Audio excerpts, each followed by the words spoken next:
अस्सलामुअलैकुम। कैसे हैं आप लोग? सब खैरियत से हैं और उम्मीद करता हूं कि आप लोग सब खैरियत से होंगे। मैं भी अल्लाह तबारक व तआला के फजल करम से उसकी तौफ़ीक़ व इनायत से बिल्कुल ठीक हूं। आपको महसूस हो रहा होगा कि सर बहुत ही ज़्यादा बाकायदगी के साथ रोज़ाना मैथमेटिक्स का एक सवाल सेकेंड ईयर का ख़ास तौर पर अपलोड करते हैं। उसकी वजह यह है कि देखिए सेकेंड ईयर में बच्चों के पास टाइम होता है कम। इन्हें सेकेंड ईयर में अपनी तालीम के साथ साथ यानी सेकेंड ईयर की प्रिपरेशन के साथ साथ क्या काम करना होता है, एप्टीट्यूड टेस्ट। तो सेकेंड ईयर का बच्चा ना घर का ना घाट का, उसको बस सिर्फ़ और सिर्फ पढ़ाई पढ़ाई पढ़ाई, क्योंकि उसने जाना होता है यूनिवर्सिटी में।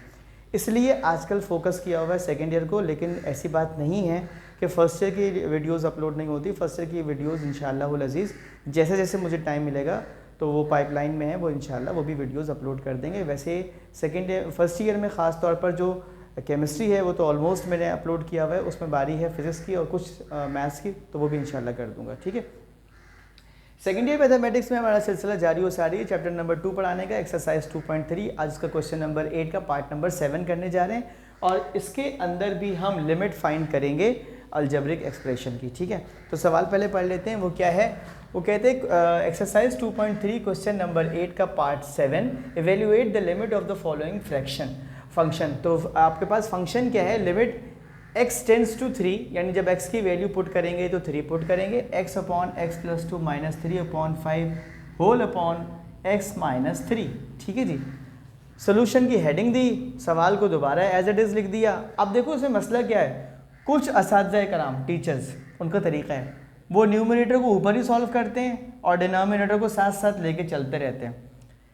तरीका तो वो भी सही है, बिल्कुल गलत नहीं है, बिल्कुल सही है। लेकिन इससे क्या होता है कि एक थोड़ा सा ना कन्फ्यूजन होती है, चूँकि x प्लस 2 और x माइनस 3 हैं और जब आप इसका एलसीएम निकालेंगे तो वो भी 5x प्लस 2 आ जाएगा, तो वो आपको बहुत ज़्यादा कंफ्यूज कर सकता है। तो इसको मैं ऊपर लेता हूँ 1 अपॉन एक्स माइनस 3 अलग कर देता हूँ और ये जो आपने सिंप्लीफिकेशन करनी है, सब्ट्रैक्शन करनी है, इसको मल्टीप्लाई के साइन के साथ बराबर में कर देता हूँ, ब्रैकेट बना देता हूँ। इसका मतलब है मैं पहले ये सॉल्व करना चाह रहा हूँ। ब्रैकेट का मतलब है पहले आप इसको सॉल्व करेंगे, इसको चलाते रहेंगे ऐसे ही। तो limit x tends to 3 1 upon x minus 3 x upon x plus 2 minus 3 upon 5। अब इसका एलसीएम क्या ले सकते हैं? कोई टेबल में तो आएंगे नहीं, तो आप x प्लस 2 को ब्रैकेट बना दें, 5 को एज इट इज़ ले लें। ठीक है जी। अब जब ये बन जाएगा ना तो आपके पास आपको क्या करना पड़ेगा, 5 को x से मल्टीप्लाई करेंगे 5x बन जाएगा। ठीक है जी। 3 को 2x प्लस 2 से मल्टीप्लाई करेंगे तो माइनस 3 आ गया, ये माइनस की साइन माइनस से आ गई, 3 बाहर में आ गया और x प्लस 2 की जगह पर आ गया। नीचे आके क्या आ गया, 5x प्लस 2, ये एलसीएम है। ठीक है जी। अगले स्टेप में क्या करूंगा, अगली ब्रैकेट को x प्लस 2 को माइनस 3 से मल्टीप्लाई कर दूंगा तो ये बन जाएगा माइनस 3x माइनस 6। ठीक है। सिंप्लीफाई करूंगा, 5x में से 3x माइनस करूंगा तो 2x बचेगा, माइनस 6 ऐसी रहेगा। 2 बेटे यहाँ पर कॉमन निकल सकता है, बाकी चीज़ें सारी एज इट इज़ चल रही हैं, उसको मैं बिल्कुल नहीं छेड़ा। 2x माइनस 6 में से कॉमन 2 निकालोगे तो ये 2 कॉमन आ जाएगा और पीछे क्या बचेगा आपके पास ब्रैकेट में x माइनस 3। ठीक है। अब आप देखें कि ये जो आपका x माइनस 3 यहाँ है वो इस x माइनस 3 से क्या हो जाएगा, कैंसिल हो जाएगा। ऊपर क्या बचेगा, 2 1 2 और नीचे बचेगा 5x plus 2। Limit x tends to 3। मैंने बताया था ये x की वैल्यू उस वक्त तक पुट नहीं हो सकती जब तक न्यूमरेटर या डिनोमिनेटर में 0 आना बंद ना हो जाए।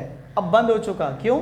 अगर आप यहाँ पर रखेंगे ना 3 तो अब ये बंद हो चुका है, ये 0 नहीं देगा आपको। कैसे करना है, ये 2/5 कांस्टेंट है, कांस्टेंट को बाहर निकालिए, लिमिट लगेगा फंक्शन के ऊपर और फंक्शन क्या है 1/x प्लस 2।